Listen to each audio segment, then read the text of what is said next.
Graças a Deus. Saúdo-vos com a paz do Senhor Jesus. Amém. Podeis assentar-se. Quero agradecer a Deus por essa rica oportunidade de poder estar conhecendo Guarapuava. Faço parte do Ministério MSBN desde 2006. Como disse aqui o pastor Saulo, sou um filho da casa.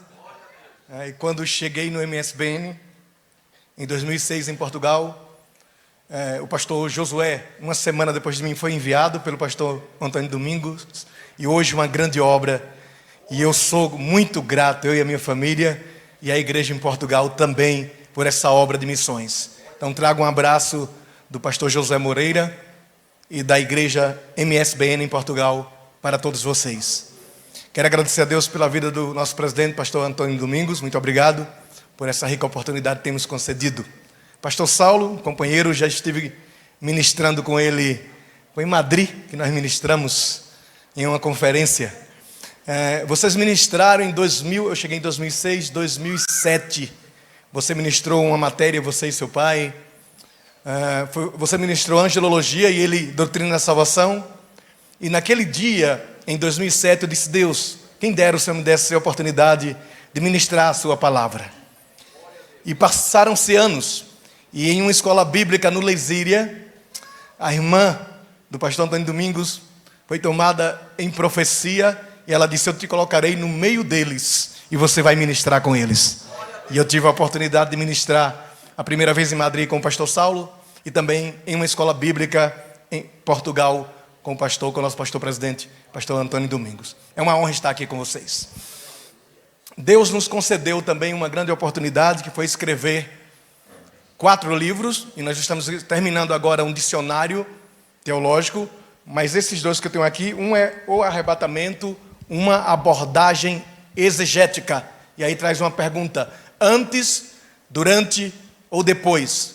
Tem 184 páginas, onde nós vamos abordar toda a linha da escatologia pré-tribulacionista, mas também falar o ponto fraco e o ponto forte de cada escola. Porque só o livro do Apocalipse tem 4 escolas de interpretações. E nós abordamos cada uma delas aqui e mostramos, através da Bíblia Sagrada, embasado na Bíblia Sagrada, que a igreja não passará pela grande tribulação, mas antes que venha o dia terrível do Senhor, o céu vai se abrir, a noiva vai subir e se encontrar com Ele. Esse é o primeiro. E o próximo é a jornada da Bíblia, o legado dos manuscritos sagrados. Uma matéria que eu já vinha me dedicando bastante, mas para escrever o livro, eu estudei 1 ano e 8 meses, N obras. Nós tivemos a oportunidade de descobrir o preço de uma folha de papiro no primeiro século. Segundo o Evangelho de João, o salário de um homem no campo é 1 denário. Então o homem, naquela época, no primeiro século, saía para o campo, trabalhava o dia todo e recebia 1 denário. Diga comigo, 1 denário. Uma folha de papiro preparada para a escrita, 4 denários. 250 gramas de tinta, 40 denários. E um pack com 4 canetas, 10 denários. Não era fácil, pastor Saulo, a questão do escriba e da escrita. Por isso, acontecia o seguinte: algumas pessoas eram alfabetizadas, e as que eram alfabetizadas poderiam ser alfabetizadas e não ter o material, contratavam um escriba. E outra não era alfabetizada e tinha que contratar o escriba. Por essa razão, a função do escriba era de grande importância. Agora observe que o escriba, quando ia ter com essas pessoas que eu contratava, ele não levava a folha de papiro, por causa do preço. Ele levava uma tabuleta, chamada tabuleta do escriba, de 5 centímetros. Ele colocava cera e a pessoa ditava, narrava a carta, porque naquela época eles escreviam. Quem escreveu cartas aqui? Quem? Ah, tem alguns aqui. Ok. Era cartas, eu escrevi também. Eu digo para os homens hoje, a forma mais simples de agradar uma mulher é poesia. Essa é coisa, aprenda isso, você vai ver. Então eles colocavam a cera, pastor Saulo. O escriba colocava a cera e quem o contratou narrava e ele escrevia. Ele fazia a leitura de volta e se tivesse tudo ok, ele ia para o seu escritório, uma palavra em latim chamada scriptório, e aí sim ele escrevia. por causa do preço da folha de papiro. E mesmo assim, Deus trabalhou e levantou 40 homens. 40 homens com intelectos diferentes. Você tem Moisés, que o livro de Atos diz que é um cientista egípcio, um homem instruído em toda a ciência egípcia. Mas você tem Amós, que é um boiadeiro, um semi-analfabeto. Você tem um abismo temporal entre o livro de Gênesis e o livro do Apocalipse. Mas quando se coloca na mesa os livros, há uma harmonia. Porque por mais que sejam 40 homens, só tem um autor, o Espírito de Deus Todo-Poderoso. Então vai estar à vossa disposição. E se você quiser me abençoar e ser abençoado, fique à vontade. Eu quero também fazer doação de 2 livros para o sorteio. Então já tem 2 livros meus aí, que quem estiver sorteando já tem a oportunidade para sortear. Então vamos estudar, vamos abrir aí a nossa apostila e vamos à nossa matéria. Página de número 51, nós vamos falar sobre a matéria escatologia bíblica, usando como base o livro de Daniel e Apocalipse e outros livros necessários. E nós temos aí uma introdução. Para compreender os eventos dos últimos dias, é essencial nos apoiarmos na dimensão das Escrituras Sagradas. A autoridade das Escrituras deve ser nosso guia supremo, sem desvelar o seu propósito divino. Nesse contexto, os livros de Daniel e Apocalipse emergem como pilares fundamentais para uma visão escatológica abrangente e coerente. Então é importante, sim, partimos de um princípio onde a escatologia bíblica, por isso o nome já diz, é embasada de fato na Bíblia Sagrada. As características de Daniel e Apocalipse, aí está na vossa apostila ainda, nós temos aí os livros de Daniel e Apocalipse, possuem uma relação íntima, compartilhando simbolismo, mensagens e visões que apontam para o desfecho do plano de Deus na história humana. Apesar de suas diferenças em abordagem e contexto, ambos convergem na mensagem central. Que mensagem é essa? Diga comigo, a soberania de Deus prevalecerá sobre todas as forças terrenas e celestiais. Então nós já começamos, já saímos, porque a escatologia é sair da eternidade, passar um tempo nesse tempo e retornar para a eternidade. Isso é escatologia. Nós estamos aqui de passagem. Nós não estamos aqui para ficar aqui. É só por um tempo. Em breve, o que há de vir virá, se manifestará. E Paulo diz que quando isso que é mortal, o meu corpo, quando isso que é corruptível, o nosso corpo, o que é mortal se revestir da imortalidade, e o que é corruptível se revestir da incorruptibilidade, então, semelhante a Ele seremos, e como Ele é, o veremos. Quem tem essa esperança, dê um glória a Ele. Aleluia. Glória seja dada o nome do Senhor. Aleluia. Então a mensagem central é a soberania de Deus que vai prevalecer. É algo especial, porque Deus já começa, nós somos um povo que já entramos nessa fé sabendo começo, meio e fim.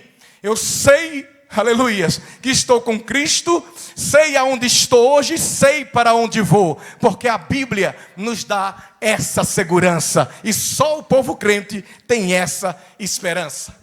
É algo especial. Eu dizia para uma senhora, que ela chegou para mim e disse assim: olha, por que quando a gente ora por alguém que está afastado, a gente começa a orar, a pessoa fica...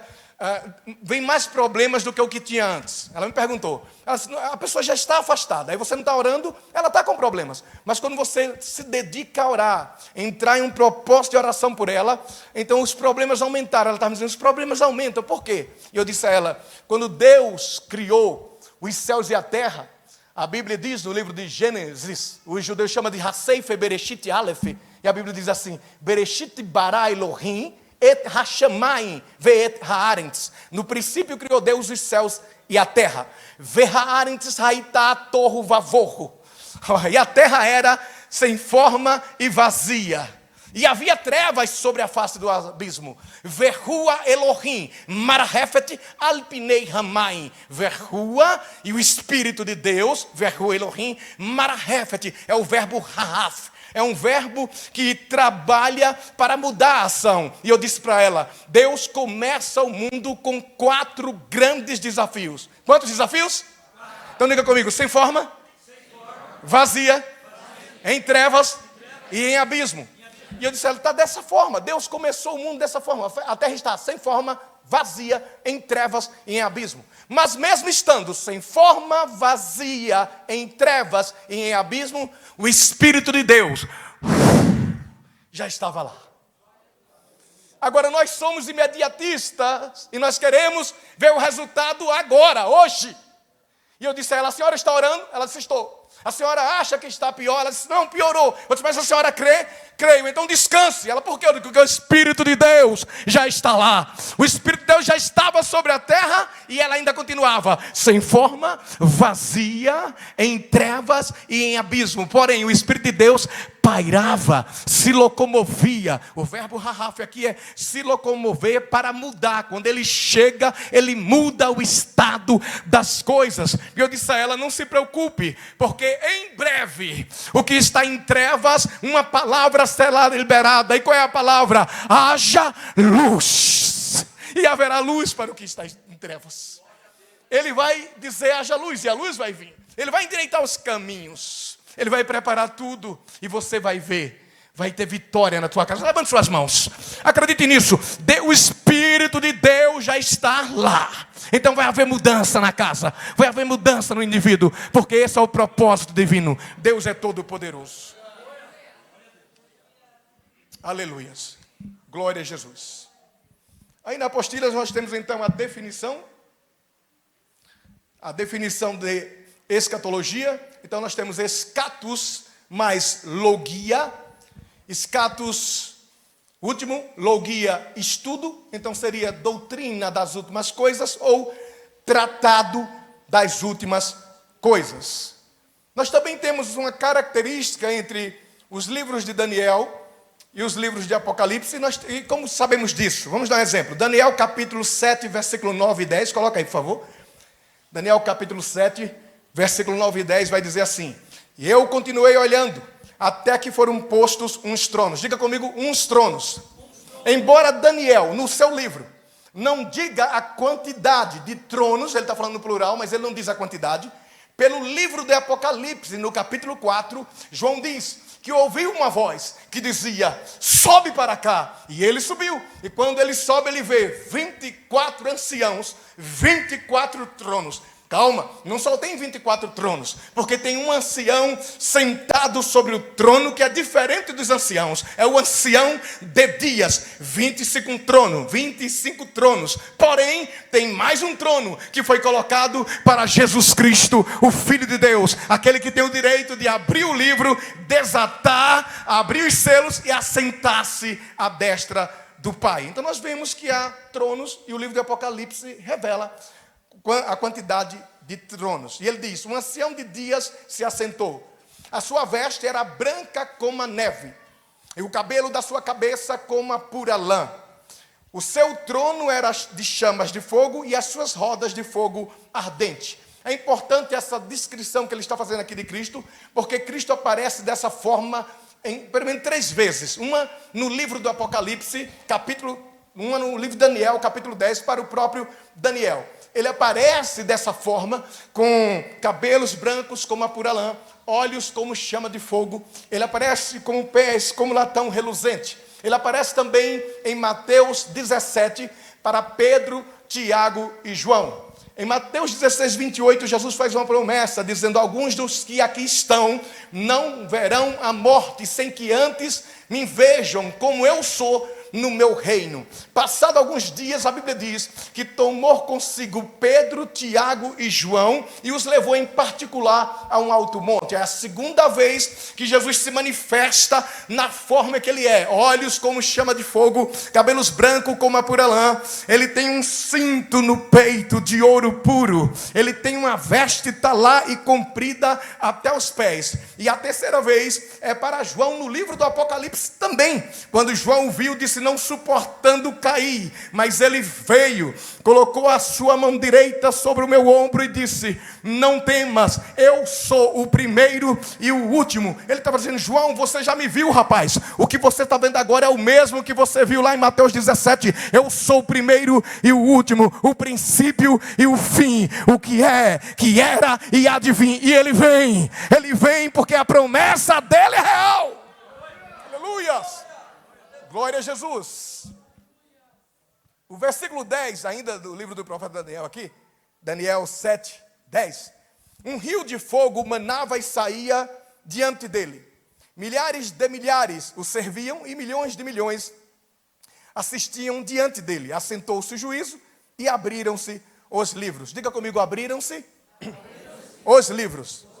Agora, o livro do Apocalipse, em seu capítulo 20, versículo 11, vai dizer assim, veja o paralelo: e vi um grande trono branco, e o que estava assentado sobre ele, de cuja presença fugiu a terra e o céu, e não se achou lugar para eles. É um julgamento final aqui que o texto está relatando, um grande trono branco.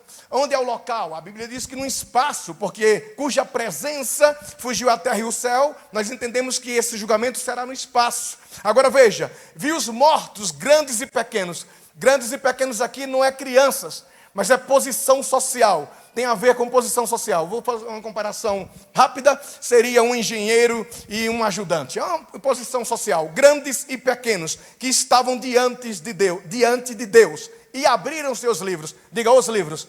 Daniel fala desses livros e o Apocalipse está falando dos mesmos livros.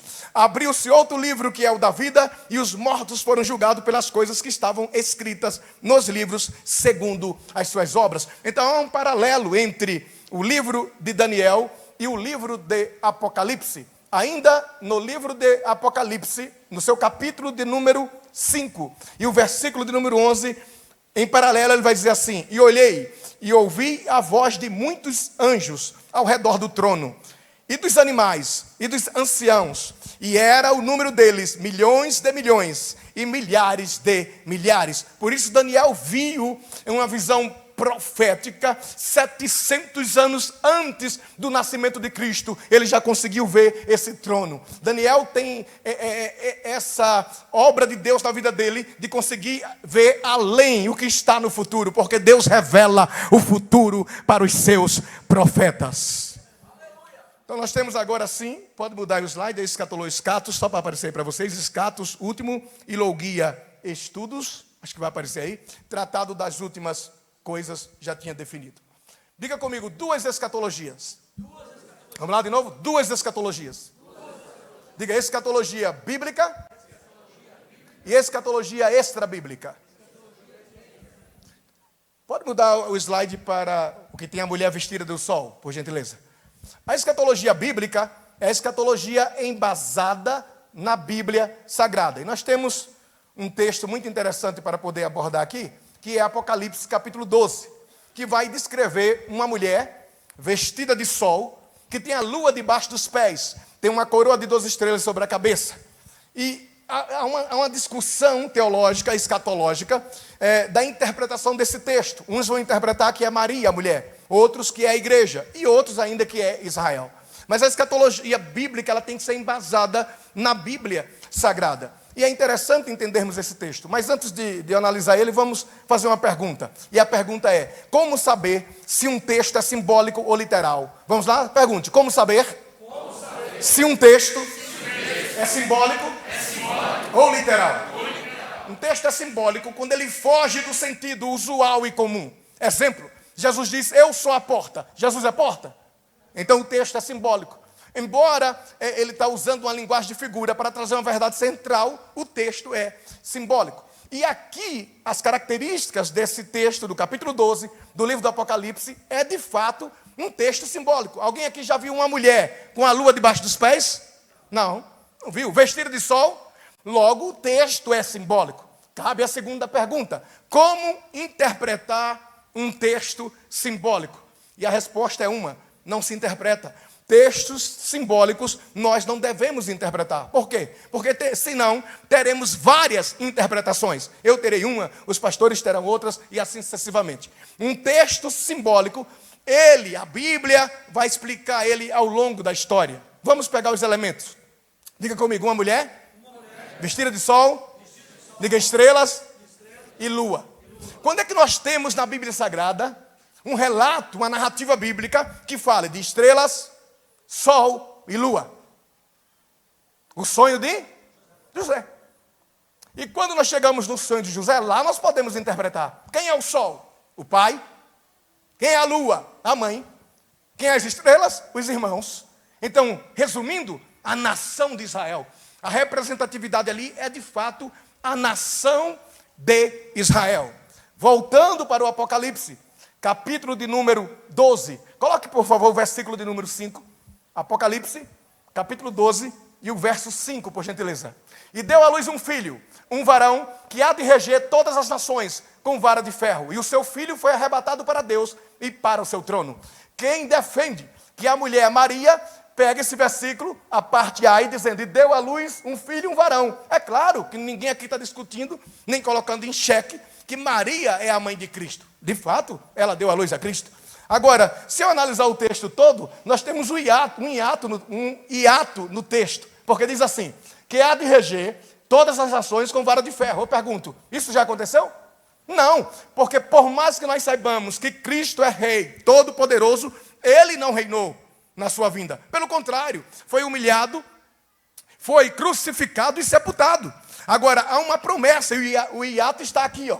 Um varão que há de reger todas as nações com vara de ferro. E o seu filho foi arrebatado para Deus e para o seu trono. Aqui é o verbo para arrebatamento, harpazo, que acontece aqui na vida de Cristo. Harpazo é tirar de um lugar e colocar no outro com muita força. Então o seu filho foi arrebatado para Deus. Então Cristo é crucificado, morre, é sepultado, ressuscita ao terceiro dia e vai para o céu. O hiato acontece porque Cristo está nesse momento no céu, assentado à destra de Deus. Mas a promessa permanece. Ele há de reger as nações com vara de ferro. Isso vai acontecer na sua vinda em glória, quando ele estabelecer o milênio na terra. Então observe que a mulher aqui não pode ser Maria. Embora Maria deu à luz a Cristo, ela não pode ser Maria. É impossível que ela fosse Maria aqui, porque aqui está falando da nação, de fato, de Israel. É a nação de Israel. Podemos analisar alguns textos. Permita-me, eu abri aqui a Bíblia.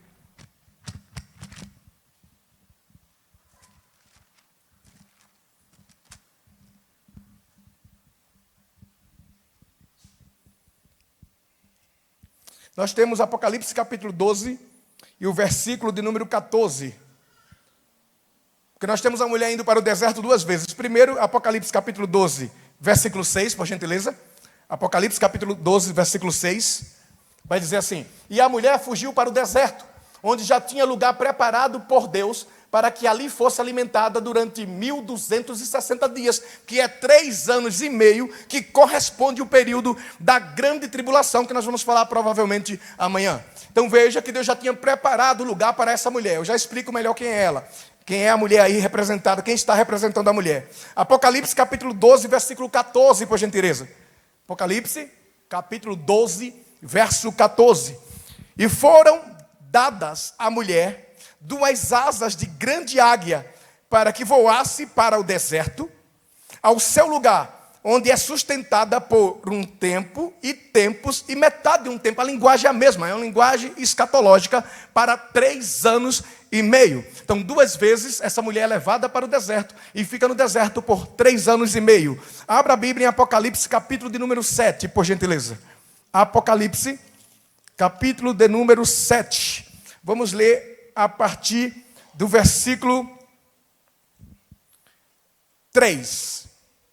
Dizendo, não danifiqueis a terra, nem o mar, nem as árvores, até que hajamos assinalado na testa os servos do nosso Deus. E ouvi o número dos assinalados, e eram, diga comigo, 144 mil. Não são testemunhas de Jeová, desculpa, não são. Por quê? Porque o texto vai dizer quem é. 144 mil assinalados de todas as tribos dos filhos de Israel. E ainda diz o nome: da tribo de Judá, da tribo de Ruben, da tribo de Gade, da tribo de Aser, da tribo de Manassés, e assim sucessivamente. 144 mil Deus vai selar no período tribulacional, vai trazer para o deserto. Isso por quê? Porque Deus fez uma promessa a Abraão, Isaque e Jacó, que daria uma terra, uma extensão de terra para eles, que eles não alcançaram ainda. E eu gosto de dizer, quando estou lecionando escatologia, por mais que eu ame a minha terra, o Brasil, se porventura, não é o que eu desejo, se porventura o Brasil desaparecesse do mapa, não muda nada no texto bíblico. Muda alguma coisa? Mesmo as América, onde o pastor está, que é a potência mundial, se desaparecer do mapa, não muda nada no contexto bíblico. Mas se Israel desaparecer da Bíblia, acabou, não tem mais esperança. Deus fez uma promessa e Deus é especialista em cumprir as suas promessas. Com a grande tribulação, vai ser uma entrega que Deus vai entregar o povo de Israel nas mãos do anticristo e das nações por 3 anos e meio. Então Deus vai reservar 144 mil, selar, separar e dizer: a minha promessa eu cumpro aqui, faça o que quiser com esses aí, porque a minha promessa está de pé. Então a mulher que nós estamos vendo no capítulo 12 é de fato a nação de Israel. Quer ver outro texto que vai justificar isso? Novamente, capítulo 12, por gentileza. Estou falando muito rápido? Não? Tá bom assim? Amém? Estou quase pregando, né? Capítulo 12, versículo 14. E foram dadas à mulher 2 asas de grande águia, para que voasse para o deserto. Agora coloque Êxodo, capítulo 19, versículo de 4 a 8. Êxodo, capítulo 19, verso 4 a 8. Olha o paralelo. Êxodo 19, por gentileza. Só para que você veja essas asas. Olha. Vós tendes visto o que eu fiz aos egípcios? Como vos levei sobre asas de... É a mesma linguagem. O que Deus fez com Israel, quando estava cercada pelos egípcios, Deus fará com essa nação novamente, quando a grande tribulação estiver tentando destruí-los. Porque a promessa de Deus permanece para sempre. A mulher, de fato, é a nação de Israel. Quem entendeu, diga amém. Vamos continuar. Pode mudar o slide? Nós temos, diga comigo, escatologia extra-bíblica. Essa escatologia é quando as pessoas olham primeiro para o que está acontecendo, para depois vir para o texto bíblico. É interessante porque eu me deparei no Covid, pastor Saulo, com muitos alunos que diziam: nós estamos na grande tribulação e o Covid é a peste da grande tribulação. Eu dizia: não estamos. E eles diziam: mas tem muitos escatólogos fazendo vídeos e dizendo, e pessoa de nome, vai lá, eu não vou citar aqui, mas pessoas de nomes falaram isso, que nós estávamos vivendo a grande tribulação. E eu dava só um texto, só eu digo: eu vou só abrir a Bíblia em um versículo para dizer que isso não está acontecendo. Apocalipse, capítulo de número 6, por gentileza. Apocalipse, capítulo de número 6 e o versículo de número 7. Isso é um dos 7 selos. Na grande tribulação, talvez nós vamos falar sobre isso, não sei se o tempo vai permitir. Existem 7 selos, 7 taças e 7 trombetas. Só um dos selos, veja o que vai acontecer. Apocalipse capítulo 6, versículo 7. E, havendo aberto o 4º selo, ouvi a voz do 4º animal que dizia: vem e vê. E olhei, e eis um cavalo amarelo, e o que estava sentado sobre ele tinha por nome Morte, e o inferno o seguia. E foi-lhes dado poder para matar a 4ª parte da terra, ou seja, a 4ª parte de seres humanos sobre a terra. Nem o Covid, com toda a sua mortandade, conseguiu chegar perto desse número. Portanto, nunca estivemos na grande tribulação. Primeiro, porque a igreja ainda está na terra, e Jesus disse para ela, a sua noiva: como guardaste a palavra da minha profecia, Apocalipse capítulo 3, versículo 10, como guardaste a palavra da minha paciência, eu também te guardarei. Eu também te guardarei da hora da tentação que há de vir sobre todos os povos para tentar os que habitam na terra. Antes que esse dia venha, a igreja não estará mais aqui. Há uma promessa para você e vale a pena ser crente. Seja crente, crente, porque a esperança do crente é se encontrar com Ele. Coloque o slide, deixa eu só ver o número do slide aqui. O slide de número 10, por gentileza.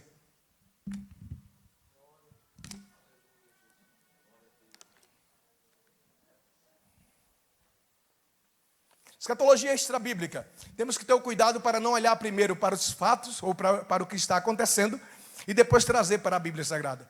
Primeiro olhamos para a Bíblia, depois olhamos para o contexto e o que está acontecendo.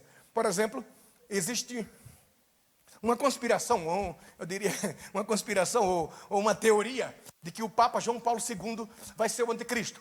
E a base deles é Apocalipse, capítulo 13, versículo 3, onde a Bíblia diz que o anticristo foi ferido de morte, mas a ferida foi curada. Essa cura é uma ressurreição aparente. Aí eles dizem, o anticristo foi ferido de morte e ressuscitou.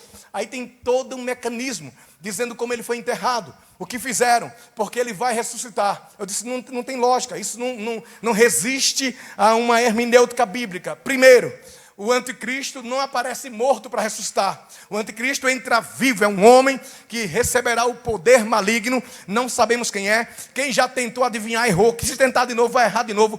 Antes do Trump voltar ao poder a segunda vez, todo mundo dizia que era ele na primeira. Ele saiu e não foi, agora voltou, já estão dizendo de novo. Eu não sei quem é. Eu sei que um espírito maligno que João e Pedro já falavam vai se apoderar de um homem. E esse homem será o anticristo. Agora o anticristo não aparece morto para ressuscitar, ele aparece vivo no cenário, e nos 3 anos e meio ele é ferido de morte e o dragão ressuscita. Isso vai acontecer, realmente vai acontecer, mas o João Paulo II, o Papa João Paulo II já está morto, ele não é o anticristo, não tem como ser. Então nós não podemos entrar nessa onda de analisar primeiro os fatos ou o contexto histórico para depois analisar a Bíblia. Deixa eu dar mais um exemplo do que os nossos companheiros fizeram. Na época das traduções da Bíblia, 1600 aproximadamente, Israel ainda não estava na terra, ainda não tinha voltado para a terra. Eles começaram a analisar os textos que a Bíblia diz, fala acerca de Israel. Mas como traduzir um texto, a Bíblia dando esperança para Israel? Israel não estava na terra. O que é que fizeram os amilenistas? Eles substituíram, é chamado teoria da substituição. Eles substituíram Israel pela igreja. E todo o texto que tinha Israel, eles colocaram igreja. Só que, quando a promessa de Deus se cumpriu, Israel voltou à sua pátria. E hoje Israel está na pátria. O idioma é o mesmo, é o hebraico. O povo está lá porque é promessa de um Deus que é eterno. E agora o que fazer? 2 coisas eles podiam fazer. Uma, reconhecer que erraram quando fizeram essa substituição. Eles não fazem isso. Aí o que é que eles fazem? Vão alegorizar o texto. E a maioria dos textos que diz os meus escolhidos, por isso que os crentes estão confusos hoje. Porque os crentes chegam assim, mas e os escolhidos? O escolhido aqui é Israel. A palavra escolhida aparece muitas e muitas vezes no Antigo Testamento para Israel. É claro que aparece para a igreja também. Só que nós vamos entender ainda que a dispensação da graça é a era da igreja. A era da igreja é agora. Você não faz parte desse juízo que vem para o futuro. Antes que esse grande dia e terrível, como diz o profeta Joel, venha, você, eu, nós temos uma esperança, nos encontrar com Ele e morar com Ele. Glória a Jesus. Nós temos mais uma profecia, mais um slide, por favor. Uma profecia messiânica, e eu saio dessa parte da escatologia bíblica e extra-bíblica.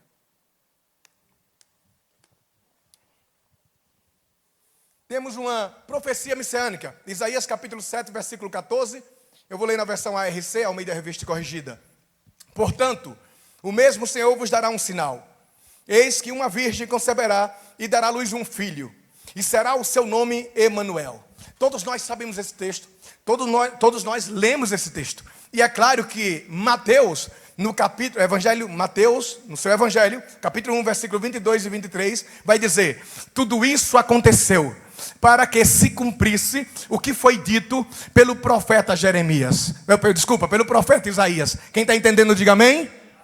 Só que eu tenho um amigo, hoje é meu amigo. Eu tenho um amigo judeu que quando eu levo os grupos, eu fui 17 vezes em Israel. E quando eu levo os grupos, no sábado, no Shabat, eu só posso levar um grupo de 14 pessoas. porque eu não contrato guia. Eu faço o papel do guia. Não sou guia, mas faço o papel. E com 14 pessoas, ninguém me impede. Nós somos um grupo de amigos que está visitando Israel. Se eu colocar 20, eu já tenho que ter um guia obrigatoriamente. Mas com 14 não, por isso que eu só levo 14 pessoas.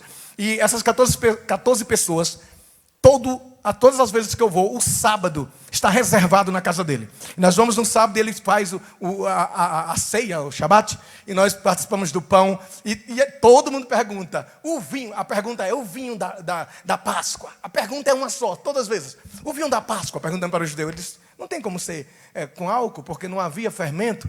Nós somos obrigados a tirar todo o fermento da casa nessa semana da Páscoa. Mas eu não quero entrar no assunto. O meu assunto aqui é Isaías 7,14. E aí ele me disse assim, pastor Jorge, você é meu amigo, mas nós temos um problema com esse texto de Isaías 7,14. Porque vocês dizem que esse texto se cumpriu em Mateus, dizendo que o menino é Jesus Cristo.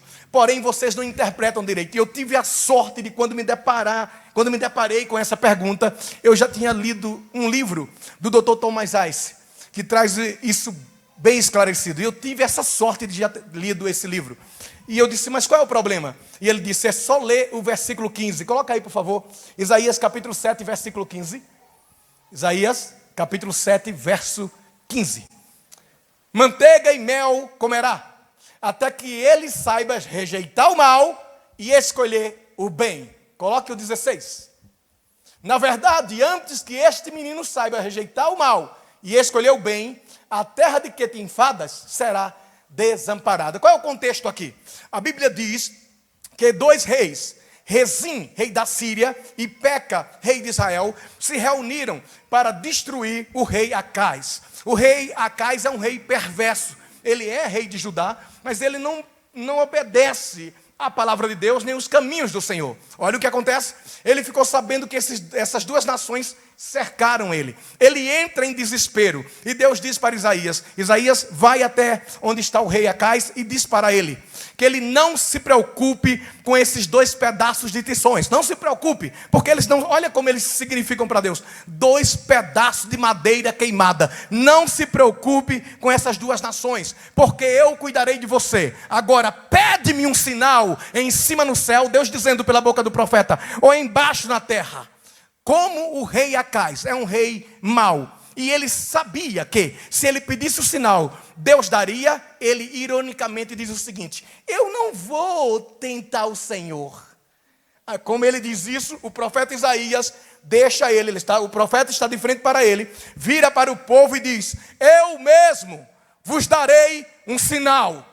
Vira para ele e diz, a virgem conceberá e dará à luz um filho. Até aqui tudo bem. Mas os versículos que procede e antes que esse menino saiba escolher entre o braço direito e o esquerdo, saiba escolher entre o bem e o mal, tu, ó rei, terá vitória contra essas duas nações. A pergunta é, se o menino for Cristo, Cristo só nasce 700 anos depois, o rei não tem vitória. Se o menino não for Cristo, Mateus mentiu. Porque Mateus disse que tudo isso aconteceu para que se cumprisse o que foi dito pelo profeta Isaías. E agora? Foi essa pergunta que ele me fez. E como é que vocês não conseguem ver isso? Não tem como esse menino ser Cristo. E não dá para dizer, porque nós falamos, é uma projeção profética. Né? Projeção profética é algo que está acontecendo aqui e projeta também para o futuro. É a mesma coisa de quando o profeta Ezequiel profetizou para o rei de Tiro. Ele não está vendo Satanás na frente dele. Ele está vendo um homem, o rei de Tiro. E ele profetiza para o rei de Tiro. Só que Deus, olhando do céu, encontrou no rei de Tiro características que vai nos revelar o inimigo, a saber, Lúcifer. Então ele usou o rei de Tiro como um tipo daquilo que é o antítipo, que seria o próprio Lúcifer. Quem entendeu, diga amém. Voltando ao ponto aqui então, se o menino é Cristo, o rei não pode ter vitória. Por quê? Cristo só nasce 700 anos depois. Amém? Até aqui? Se o menino não for Cristo, Mateus mentiu. Porque Mateus disse, tudo isso aconteceu para que se cumprisse o que foi dito pelo profeta Isaías. Como sair disto? Abra a Bíblia em Isaías capítulo 7. Por isso que eu digo que a Bíblia interpreta a Bíblia de forma maravilhosa.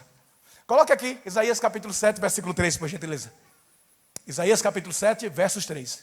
Então disse o Senhor a Isaías, agora, tu e teu filho Sear-Jazub. Diga comigo, tu e teu filho. O problema é que a gente lê muito rápido e não consegue pegar os detalhes.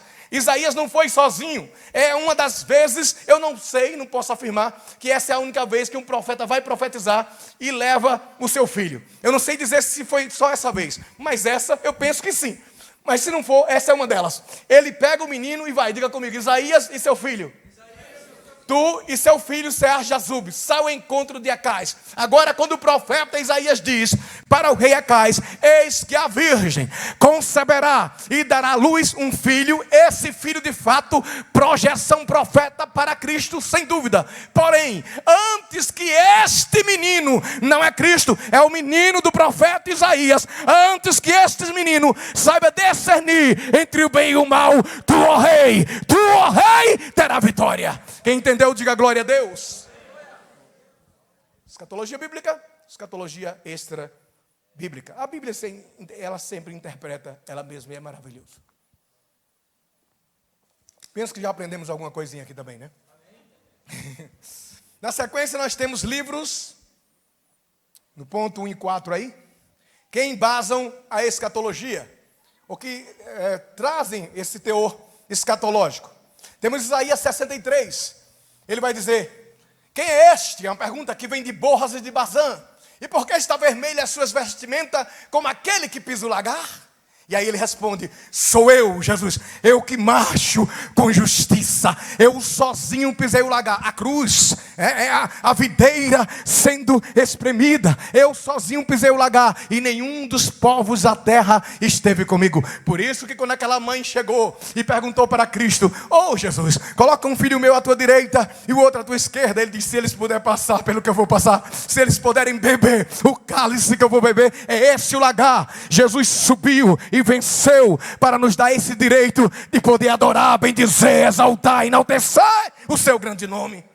Isaías 63 revela o Cristo e o seu sofrimento na cruz. Daniel, capítulo de número 7, ou capítulo de número 9, revela as 70 semanas. Vou falar disso amanhã.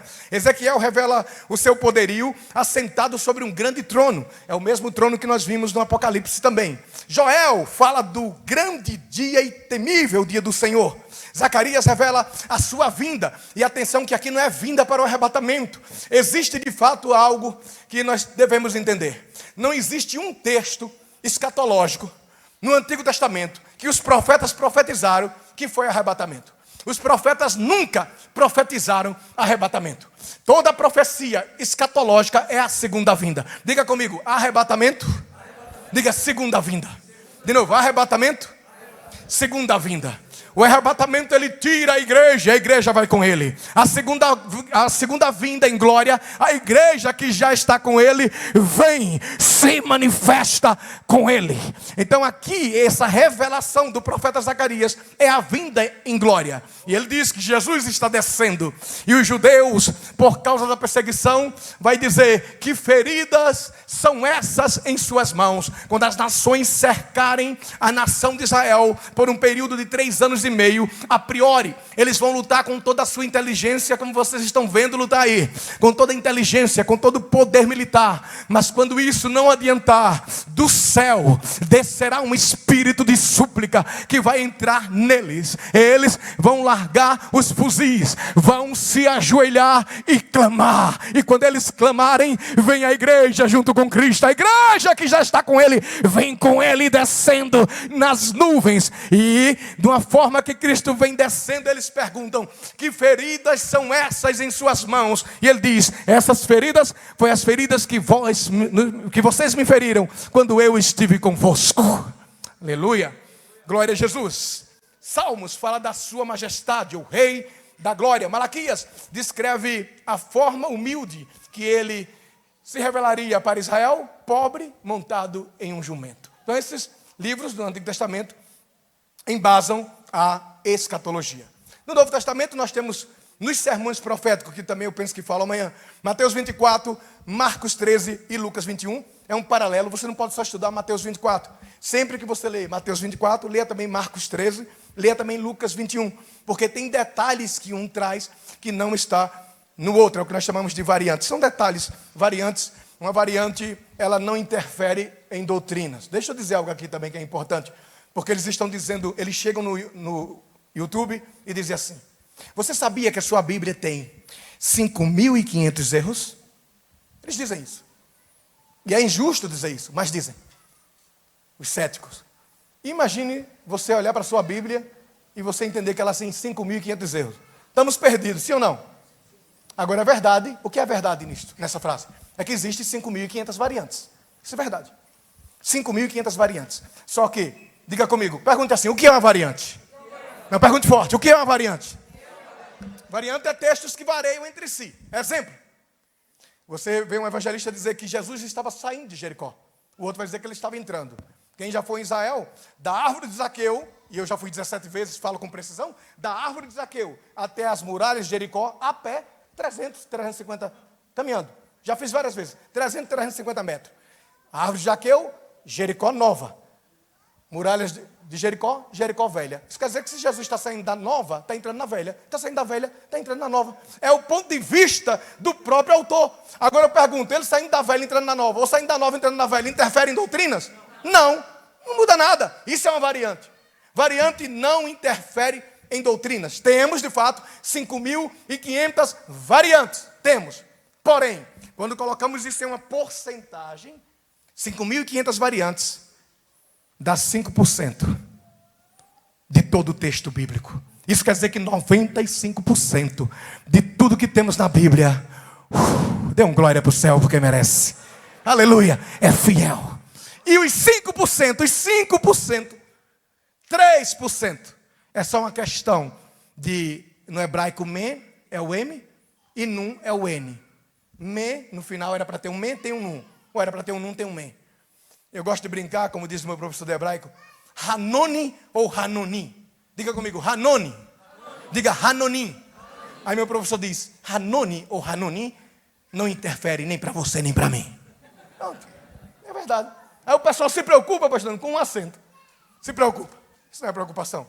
Então, são variantes, as variantes não interferem em doutrinas. Vamos um pouquinho à frente.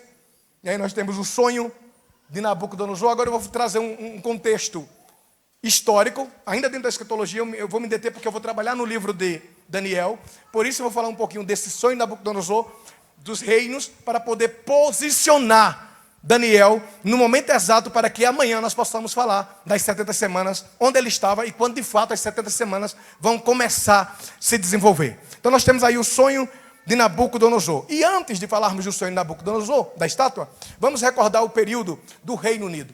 Então Israel esteve com o Reino Unido durante 120 anos. Diga comigo, 120 anos. Quantos anos? 40 anos do rei Saul, 40 anos do rei Davi, e 40 anos de Salomão, filho de Davi. No finalzinho do reinado de Salomão, ou melhor, quando o próprio filho de Salomão assumiu, Jorão, Deus levantou um profeta por nome Aias. E esse profeta comprou uma capa nova. O que ele comprou? Capa nova. Rasgou a capa em 12 pedaços, entregando 10 para Jeroboão e entregando 2 para o filho de Salomão e dizendo, por amor a Davi, eu te entrego 2 tribos. Não é por amor a ti, é por amor a Davi. Então, veja que quando você é servo de Deus, quando você é um servo fiel a Deus, até depois de morto, ainda testifica o teu nome. E eu falei aqui de Davi, mas deixa eu fazer menção do pastor Anselmo Silvestre. Eu estava falando com a minha esposa esses dias. Eu tenho um amigo que é professor, e ele não para de falar o nome do pastor Anselmo. Eu disse, está vendo? Até depois de morto, o nome procede. Porque era um homem de Deus, então o nome procede. Igual o Billy Graham, como o pastor falou aqui. Agora observe que ele entregou 10 pedaços para Jeroboão, e 1,5, nós falamos, arredondamos para 2, para o filho de Salomão. Diga comigo, reino do norte. Forte, forte, reino do norte. Reino do sul. O reino do norte tem como capital Samaria. Tem 19 dinastias. O reino do sul tem como capital Judá. E só tem uma dinastia. O reino do norte vai ser conquistado por um rei chamado Sargão II. E esse rei vai conquistar o reino do norte. E ele tem uma política diferente dos demais. Ele leva metade do efetivo para a Síria e traz metade do seu efetivo para dentro do reino do norte. E por que isso vai acontecer? Porque quando houve essa divisão, reino do norte e reino do sul, é notório que o templo ficava em Judá. E nas festas de Israel, todos tinham que descer para Judá.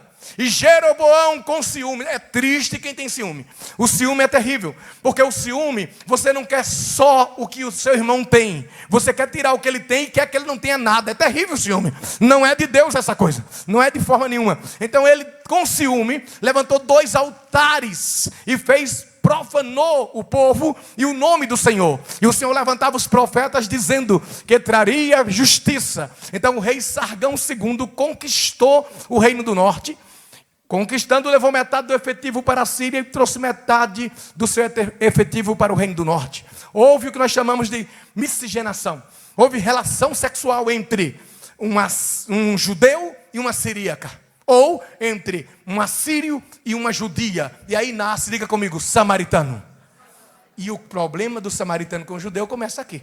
Porque para o samaritano, ele era fiel e era filho de Deus. Para o judeu lá que veio do cativeiro, que eu não cheguei lá ainda, mas que está lá no reino do sul, dizia para eles, vocês são mestiços. E Jesus tem que esperar aí uns 700 anos para Jesus vir e resolver o problema. É por isso que a Bíblia diz, era necessário que ele passasse por Samaria, porque Jesus resolve de fato os problemas. Então o reino do norte foi conquistado e aconteceu isso. O reino do sul também entrou na profanação e na idolatria, de forma que Deus levantava profetas, como o profeta Jeremias, que foi falado aqui, e profetizava, vocês mudem a atitude de vocês, senão Deus vem. Deus vai tratar com vocês. Deus vai usar outras nações para tratar com vocês. E de fato aconteceu. Nabucodonosor veio e levou cativo para a Babilônia os judeus. E eles ficaram na Babilônia por 70 anos. E por 70 anos eles estiveram ali. Então diga mais uma vez, reino do norte e reino do sul. Agora sim, vamos para o sonho da estátua de Nabucodonosor, porque agora nós sabemos que Daniel, profeta, do qual estamos usando o livro que leva o seu nome, está no cativeiro babilônico, e ele está dentro do palácio. Como foi falado aqui ontem, você tem 3 profetas, um que está em Jerusalém, para os que estão desamparados. O outro é Ezequiel, que está na Babilônia, mas não está no palácio. Está junto com o povo que está sendo sacrificado. E um dentro do palácio. Quer dizer que Deus tem voz profética em todo lugar. Em qualquer circunstância, Deus levanta um profeta para falar com seus filhos. Você pode dar um glória a ele? Ok. O sonho de Nabucodonosor vai aparecer aí, é o slide de número 19.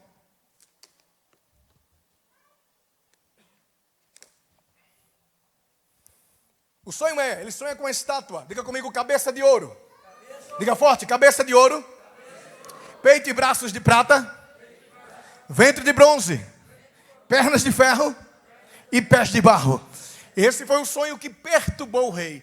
Por que perturbou? Porque na época de Nabucodonosor, o sonho, eles entendiam que o sonho vinha das divindades. Por isso perturbou de tal forma que ele reuniu os seus magos, feiticeiros, agoreiros.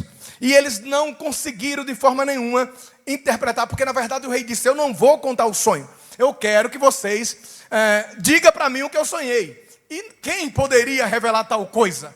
E isso é tudo um projeto de Deus, irmão. Porque os reinos, Deus levanta e Deus abate qualquer reinos. Reinos se levantam e reinos caem. Mas Deus permanece para sempre. Era tudo no controle de Deus.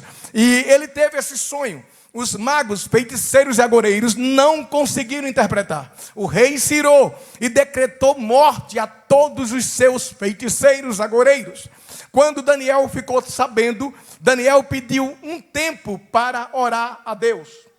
E ele foi orar, orando a Deus, Deus enviou a resposta do sonho. Deus revelou para Daniel o sonho, mas ele disse: não vou só revelar o que o rei sonhou, vou também interpretar o que o rei sonhou. E aí Daniel diz: rei, cabeça de ouro é o teu reino, peito e braços de prata é medos e persas que vão conquistar você. Irmãos, é sério isso aqui. Falar isso naquela época, quem conhece um pouquinho da geografia bíblica, era impossível dizer, calcular ou profetizar que um reino iria se levantar para destruir a Babilônia. A Babilônia é imenso no seu poder, no auge do poder. Daniel disse: peito e braços de prata são dois reinos que vão se unir para destruir o céu. Ventre de bronze é outro reino, que é Alexandre o Grande, que vai destruir medos e persas. Pernas de ferro e pés de barro é outro reino, que no sonho dos animais, diga comigo, dois sonhos. Então, a estátua com cabeça de ouro, peito e braços de prata, ventre de bronze, pernas de ferro e pés de barro, tem o mesmo significado do sonho dos animais. Muda as figuras, mas permanece a interpretação. Qual é o sonho dos animais? É um leão com asas, é um urso com duas costelas na boca, é uma besta com chifres, ou melhor, é um leopardo de duas asas e quatro cabeças, e uma besta com chifres. Tanto o leão com asas e a cabeça de ouro da estátua é o reino da Babilônia, é o reino de Nabucodonosor. O peito de bronze, de prata, e o urso com duas costelas na boca é medos e persas. O ventre de bronze e o leopardo com asas fala da velocidade do reino de Alexandre o Grande, que com 30 anos dominou o mundo da época. Então são as asas desse leopardo, fala da rapidez. E as quatro cabeças, Alexandre o Grande, não tendo filhos, o seu reino foi dividido para quatro generais: Ptolomeu, Cassandro, Lisímaco e Seleuco. Esses quatro generais assumem todo o poderio de Alexandre o Grande. Dos dois, Ptolomeu e Seleuco vai estar hoje onde é a região do Levante. De um lado está Ptolomeu, do outro lado está Seleuco, e no meio está a nação de Israel. Ora em Israel estava sujeita aos Ptolomeu, e ora Israel estava sujeito também aos Seleucidas. É nesse tempo que Ptolomeu Filadélfio II, diga comigo aí, Ptolomeu Filadélfio II, esse é filho do Ptolomeu I, general de Alexandre. É ele que vai traduzir o primeiro manuscrito, a primeira tradução da Bíblia Sagrada. Diga comigo, do hebraico para o grego. Ptolomeu Filadélfio II chamou aproximadamente, isso vai variar, 72 judeus que falavam tanto o grego como o hebraico, e ordenou que eles fossem a Jerusalém. Ele está lá em Alexandria. Vão em Jerusalém e faça para mim uma cópia dos livros dos judeus. Em 72 dias eles fizeram a tradução do hebraico para o grego. Essa tradução é conhecida como a Septuaginta, e é essa tradução que vai abrir as portas para o mundo. Veja como Deus está trabalhando. Alexandre o Grande tem uma política, o rei assírio tem uma política, e Nabucodonosor tem outra política. Vejamos, o rei assírio, ele leva metade do efetivo para o seu povo, para o seu reino, e traz metade do efetivo para a nação conquistada, e ele ordena a miscigenação, a mistura dos povos. Esse é o rei assírio. Já Alexandre o Grande não traz ninguém conquistado. Ele conquista, coloca professores e manda ensinar o grego, porque ele parece que queria fazer de toda a cidade conquistada uma Alexandria, e o grego está sendo espalhado por toda a região. Já Nabucodonosor pega o que foi conquistado e leva para o seu reino. Mesmo assim, Deus já estava trabalhando, porque quando ele traduz do hebraico para o grego, era a língua franca, como o inglês hoje. Se você escrever um livro e quiser que o seu livro seja lido por todos os povos da terra, em que língua você escreveria? É óbvio, na época é o grego. Então, quando a primeira tradução surgiu do hebraico para o grego, as portas foram abertas para as traduções da Bíblia. Mas lembre-se que a língua da Europa não é o grego, é o latim. Por isso, a comando ou a mando de um papa chamado Damasus, ele convida, olha o nome, Sofrônio Eusébio Jerônimo. Diga comigo, Sofrônio Eusébio. Esse é o nome do indivíduo. Você já ouviu falar de São Jerônimo? É ele, Sofrônio Eusébio Jerônimo. Convida-o e diz: vai até um mosteiro em Belém e traduz uma tradução do grego para o latim. Essa tradução ficou conhecida como Vulgata Latina. Diga comigo, Vulgata Latina. Então diga, do hebraico para o grego, do grego para o latim. Agora nós temos o próprio Martim Lutero traduzindo do latim para o alemão. Depois temos Cassiodoro de Reina e Cipriano de Valera, 2 espanhóis que fugiram de uma perseguição religiosa lá na Espanha e foram parar lá em Oxford. Lá eles se encontraram e tiveram o desejo de traduzir, aleluia, para o espanhol, conhecida como a Reina Valera, e até hoje tem essa tradução. E é daí que vem João Ferreira Anes de Almeida e traduz para a língua que falamos o legado da Bíblia Sagrada. Aleluia. Tudo isso acontece aqui, é Deus trabalhando. Veja que eu estou falando de escatologia, eu estou situando as coisas. Foi necessário falar isso aqui porque Deus já estava trabalhando. Até Roma vai abrir estrada, abre as estradas. É conhecido como a Pax Romana. É a paz e segurança nas estradas. Então, na época de Roma, Roma abre estradas e pode-se levar as cartas. Tudo isso era Deus trabalhando para quê? Para que o evangelho fosse, aleluia, e chegasse a qualquer nação. Então o desejo de Deus foi alcançado. Não é o hebraico, eu digo sempre, não é a questão do hebraico, porque quem puder estudar, estude o hebraico, línguas originais, mas não é essa a questão. O desejo de Deus sempre foi levar a sua mensagem em todos os povos, tribos, línguas e nações, no seu idioma, porque é no nosso idioma que nós sentimos a revelação de Deus. Ela é poderosa. Aleluia. Oh glória. Esse é o sonho de Nabucodonosor. Estamos aí no ponto 3. E no 4 nós temos o esboço do livro do Apocalipse. Eu vou fazer só a inversão aqui. Eu vou falar primeiro das 4 escolas e depois eu vou falar do 5º, na página 52. Vou falar das 4 escolas e depois falo do esboço do livro do Apocalipse. Então diga comigo, 4 escolas de interpretações do livro do Apocalipse. E aqui é importante por quê? Porque você tem pré-tribulacionista, meso-tribulacionista e pós-tribulacionista. É claro que o meso não é quase falado, mas o pós está crescendo. Antes de eu prosseguir, deixa eu trazer um dado. Esse é fato, é fato. 70%, ainda é 70% de todo o povo evangélico pré-tribulacionista. 70%.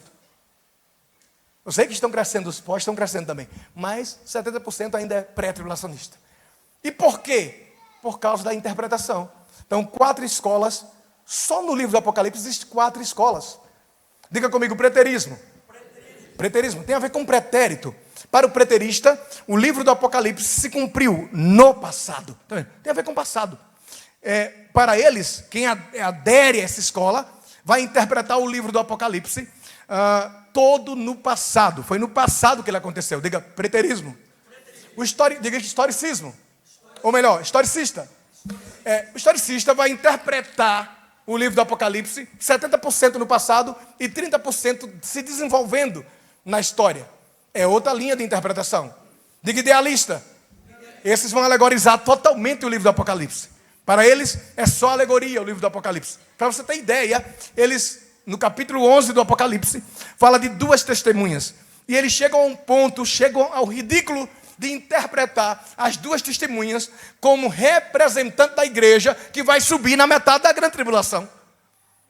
Não tem como, gente. Como é que essas 2 testemunhas, que a Bíblia diz, que serão mortas, ficarão na praça da cidade, literal, por 3 dias e meio. E depois dos 3 dias e meio, vão ressuscitar. Um espírito de vida vai entrar nelas. Elas vão ressuscitar. E aos olhos dos seus inimigos, vão subir para o céu. Isso não é igreja. esse texto é literal. Nós não devemos alegorizar aquilo que é literal. Também não devemos literalizar aquilo que é alegórico. Então temos que ter um entendimento de olhar para o texto e saber se o texto de fato é alegórico ou literal. Deixa eu dizer outra coisa aqui, abrindo parênteses. Quando eu olho para o livro do Apocalipse, eu tenho que saber aonde o profeta está. Diga comigo assim. Dependendo, diga forte, dependendo de onde o profeta está, eu entendo a revelação. Diga, dependendo de onde o apóstolo está, eu entendo a revelação. Só o livro do Apocalipse, ele tem acontecimentos no céu e na terra. Apocalipse capítulo 1 ao 3, na terra. Apocalipse capítulo 4 e 5, no céu. Apocalipse capítulo 6 e 7, na terra. Apocalipse capítulo 8, verso 1 e versículo 5, no céu. E capítulo 5, desculpa, no céu. Apocalipse capítulo 6, versos 14 a 20, na terra. 14 na terra, 20 no céu. Apocalipse capítulo 15, no céu. Apocalipse capítulo 16, na terra. Apocalipse capítulo 20, no céu. Então eu tenho que saber aonde está o apóstolo. Ora ele está na terra. A revelação não muda. A revelação sempre será sobrenatural. Deixa eu dar um exemplo. O João, eu vou voltar para as escolas. O João, ele vai dizer como foi o arrebatamento dele. Mas deixa eu fechar logo o assunto das escolas. Vamos lá? Diga preterismo, historicismo, idealismo. E agora diga futurismo. Então, se você não sabe, não sei se você sabe, mas se você acredita que a igreja não passará pela grande tribulação, bem-vindo, futurista.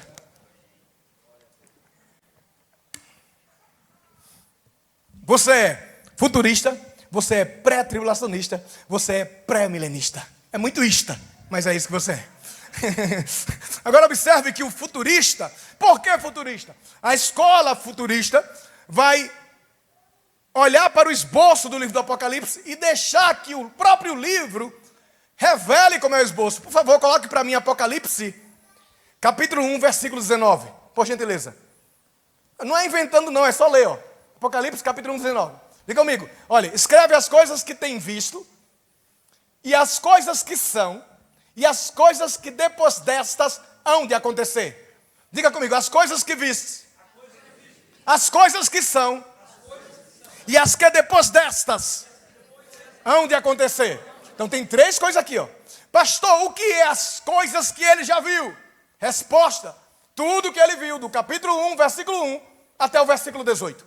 Capítulo 1, versículo 1 do livro, até o versículo 18, é tudo que João já viu. O que é que ele viu? Ele viu Jesus, aleluia, caminhando no meio dos 7 castiçais que ele revela. É a igreja. Os 7 castiçais representam as 7 igrejas. Ele também viu Jesus com 7 astros nas mãos, que a Bíblia vai dizer que não são estrelas, são pastores das igrejas. O que quer dizer? Quer dizer que Cristo traz na palma da mão direita os seus pastores. Ouça, igreja, Deus levanta pastores, mas quem manda na igreja é Ele que manda no céu, é Ele que manda na terra. Aleluia! Ele viu, pastor. Agora é claro que ele honra, levanta homens e honra esses homens. Então, isso é o que ele já viu. Segundo, diga comigo, pergunte, as coisas que são. Eu vou contar até 3 e você vai perguntar, e as coisas que são? 1, 2, 3. E as coisas que são? São as 7 cartas enviadas para as 7 igrejas. Ele escreve as 7 cartas, essas são as coisas que são enviadas para as 7 igrejas. Agora, e as coisas que depois destas hão de acontecer? Tudo é futuro. Por isso somos futuristas. Para nós, do capítulo 1 ao capítulo 3, beirando o capítulo 4, tudo aconteceu no passado. Mas do capítulo 4 para frente, tudo é futuro. E não é porque eu criei essa ideia na minha cabeça. Vejamos, vamos ver o texto. Abra a Bíblia. Apocalipse, capítulo de número 4, por gentileza. Pode colocar aí na tela. 4, verso 1. Olha aí. Como é que começa? Depois destas. Agora volta para Apocalipse, capítulo 1, 19. Qual é o último tópico lá? Capítulo 1, 19 de Apocalipse, por gentileza.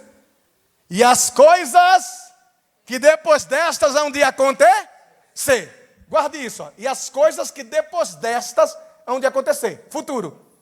Isso está ainda antes do versículo 4. E João vai abrir o prólogo dizendo no capítulo 1, verso 19. Se quiser colocar aí, por gentileza. O próprio João vai abrir o livro dizendo assim. Apocalipse, capítulo 1, versículo 19. Opa, acho que errei aqui. Capítulo 1, versos 9, desculpa. 1, versos 9. 1 e 9. E eu, João, que também sou vosso irmão e companheiro. Diga comigo, na aflição. Vai forte, igreja, na aflição, no reino e na paciência de Jesus Cristo. Aí ele vai dizer, eu estava exilado da mesma forma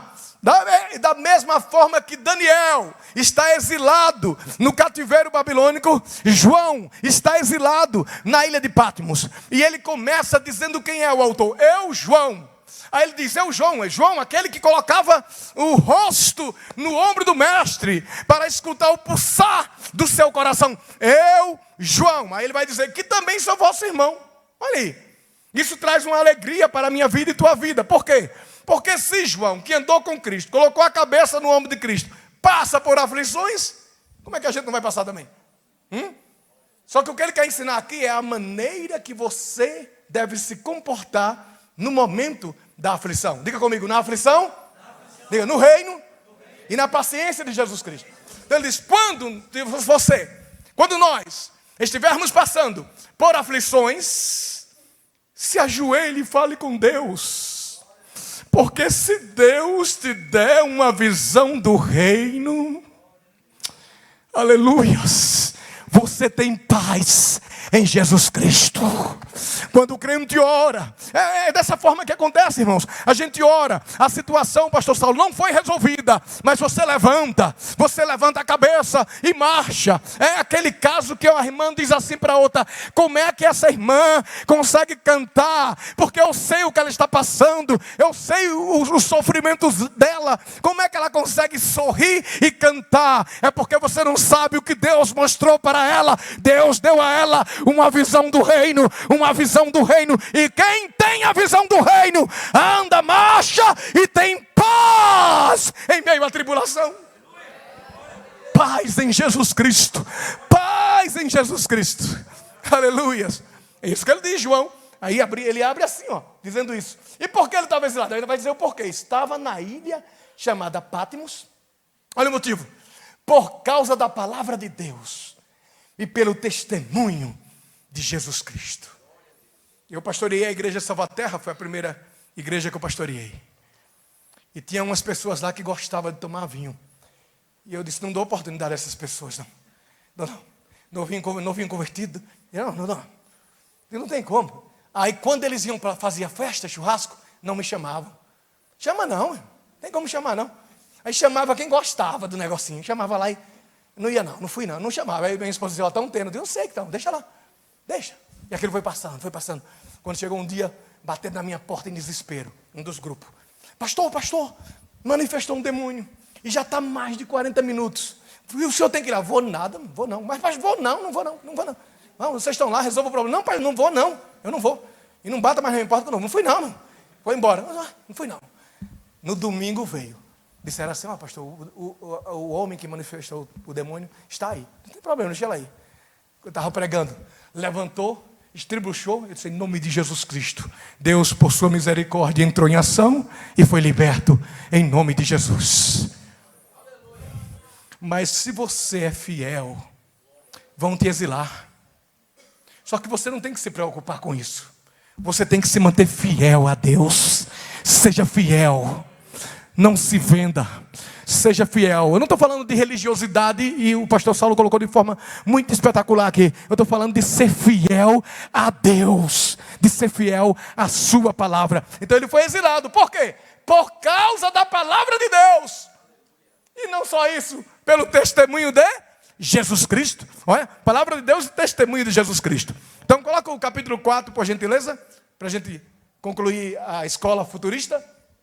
Capítulo 4. Eu falei que, sendo futurista, para o futurista, do capítulo 1 ao capítulo 3 se cumpriu no passado. Do capítulo 4 em diante, tudo é futuro. Diga, tudo é futuro. Agora veja, capítulo 4, olha como é que começa. Depois destas, aí cabe uma pergunta. Que coisas? Resposta, as 7 cartas. É só você voltar. Depois das 7 cartas. enviadas para as 7 igrejas, olha o que acontece. Olhei, e eis que estava uma porta aberta no céu. João aqui vai representar a igreja. E a primeira voz, que como de trombeta ouviram falar, porque lá no versículo 1, lá no capítulo 1, ele vai dizer que ouviu a voz. Mas ali é o prólogo, ele não é arrebatado no capítulo 1. Ele é arrebatado aqui no capítulo 4. Aí ele diz, e a primeira voz, que como de trombeta ouviram falar comigo, disse, sobe aqui e mostrar-te-ei, olha aí gente, as coisas, diga comigo, que depois destas hão de acontecer. Então por isso que somos futuristas, porque para nós o livro do Apocalipse, do capítulo 4 em diante, é tudo para o futuro. Quem entendeu, diga glória a Deus. Ora, se é assim, o capítulo 5 abre algo interessante. Coloca aí capítulo 5, versículo 2. E aqui ele está no céu, tá? O capítulo 1, 2 e 3, por mais que a revelação é sobrenatural, ele é arrebatado em espírito agora. Ele recebe a revelação estando no sobrenatural na terra. Agora ele sobe ao céu, capítulo 4. E no capítulo 5 é o que ele vê. Capítulo 3, versos 2. E vi um anjo forte bradando com grande voz. Eu não sei se tem anjo fraco. Eu não sei.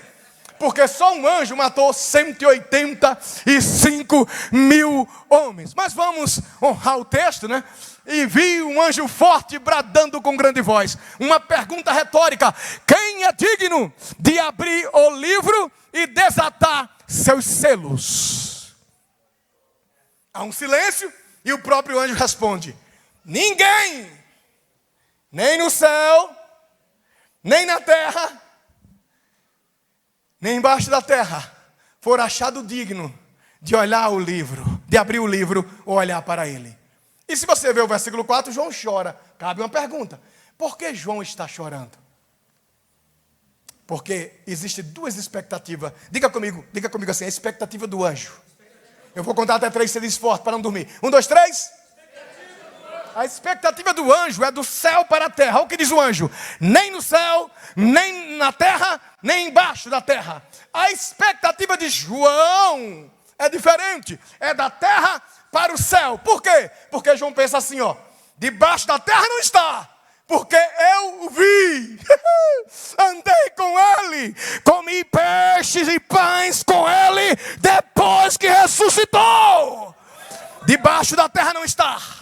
Aí João diz, na terra também não está, porque eu sou testemunha. Atos capítulo número 1, versículo 9 e 10. Jesus está subindo e 2 anjos, uma à direita e outra à esquerda, dizendo, varões galileus, por que estão olhando para o céu? Este Jesus que vocês estão vendo subir, virá outra vez. Ele vem, igreja, ele vem porque ele é fiel. Aí João esperava encontrá-lo no céu. Mas quando chega no céu, o anjo diz, nem no céu, nem na terra, nem embaixo da terra. E aí cabe outra pergunta, aonde ele estava? Aí é dimensões. Diga comigo, Deus é eterno. Sendo Deus eterno, não existe passado para Deus. Não existe. Ele é Pai da eternidade. É Ele quem cria todas as coisas. Mas a Bíblia trabalha, e de uma forma que é para que nós entendemos, nós podemos dividir, vamos pensar, isso é só para que nós venhamos entender, dividindo a eternidade. Diga comigo, era, é e há de ser. São dimensões dentro da eternidade. Por isso que Jesus Cristo disse, eu sou o alfa e o ômega, o princípio e o fim. Aquele que é, que era e que há de vir, o Todo-Poderoso. Olhando por esse prisma, eu imagino que quando o anjo fala, ele está nessa dimensão em que Cristo ainda não tinha sido sacrificado. Por isso que ele diz, ninguém for achado digno. É a dimensão onde ele está. E João chora, mas depois que João chora, ele toma João pela mão e diz, vem cá, tira de uma dimensão, coloca na dimensão do e diz, eis aqui, o leão da tribo de Judá, o cordeiro que estava morto, mas está vivo. Ele é digno de abrir o livro, e desatar seus selos. E é interessante porque o livro do Apocalipse vai dizer que ele se dirigiu até o Pai e tomou. O termo tomar aqui não é com ignorância não. Quer dizer, autoridade e direito. Ele pegou o rolo. E o livro que ele pegou tem 6 selos que vão ser abertos. Quem abre o livro, aleluia, é Cristo. Por isso que Cristo não pode ser o cavaleiro do capítulo 6. Eu já termino, pastor. Quando o primeiro selo é aberto, eu vou só abrir um selo hoje. Quando o primeiro selo é aberto, aparece um cavaleiro montado em um cavalo branco. Diga comigo, cavaleiro montado em um cavalo branco. Aí alguém vai interpretar que esse cavaleiro é Cristo, porque lá no capítulo 19 aparece um cavaleiro montado em um cavalo branco. São 2 cavaleiros e a semelhança entre eles é os cavalos são brancos. Agora, e o contraste entre eles? Cavaleiro do capítulo 6 tem uma coroa, Estéfanos, é uma coroa falsa, é como uma joia que não tem poder. Ela é bonita para a pessoa usar, mas não tem um valor de uma joia que uma princesa herda no seu trono. Estéfanos é uma coroa, uma massa que era feita e era pintada, era colocado um brilho para que eles davam quando os homens corriam e ganhavam as corridas. Estéfanos, ele tem uma coroa que lhe foi permitido usar. Cavaleiro do capítulo 19 tem uma coroa diadem, porque lhe pertence, não foi permitido usar, lhe pertence de geração em geração, porque ele é rei. Cavaleiro do capítulo 6 vem acompanhado de 3 cavaleiros. Cavaleiro do capítulo 19 vem com milhares de milhares, miríades de miríades, e da glória, crente, porque você está vindo nessa hora com ele, nós estaremos lá. Cavaleiro do capítulo 6 não tem nome. Cavaleiro do capítulo 19 tem o nome, a testemunha fiel e verdadeira. Cavaleiro do capítulo 6 não tem um cinto de ouro no peito. Cavaleiro do capítulo 19 tem um cinto de ouro no peito, tem cabelos brancos como a pura lã, tem olhos como chama de fogo, tem pés como latão reluzente, e tem mais, tem um nome escrito. Aleluias. Os amigos diziam assim: pastor, eu posso fazer uma tatuagem, porque Cristo tem um nome escrito na perna. Aí eu fui pesquisar mesmo. 3 vezes Cristo aparece como divino. Quantas vezes? 3 vezes. Primeira vez para Daniel, capítulo 10. Segunda vez para Pedro, Tiago e João, Mateus 17. Terceira vez para João, Apocalipse. Todas as 3, todas. E eu pesquisei com muito cuidado. Ele vem com a vestimenta talá e comprida até os pés. Diga, vestimenta comprida. Então, para ver as coxas, ele teria que vir de sunga. Não vem, pastor. Vestimenta talá e comprida. Olha como diz o grego. Sobre o seu manto, na altura da sua coxa, um nome escrito: Rei dos Reis e Senhor dos Senhores. Levante-se, por gentileza. Eu quero orar com vocês. Essa é a igreja que tem esperança. Essa é a igreja que acredita que em breve, não vai demorar, o céu vai se abrir, Ele vai aparecer e nós estaremos com Ele para sempre. Deus santo, bendito e amado, graças te damos por essa rica oportunidade de poder expressar o seu amor para a tua noiva. A noiva que tu escolheste está aqui diante de ti. Oh Deus, é as tuas promessas e é a tua palavra. Nós oramos, Pai Santo, e te agradecemos, ó Deus, em o nome de Jesus Cristo. Amém. Muito obrigado. Pode aplaudir o Senhor mais forte, irmãos. Glórias a Deus. Aleluia, que maravilha.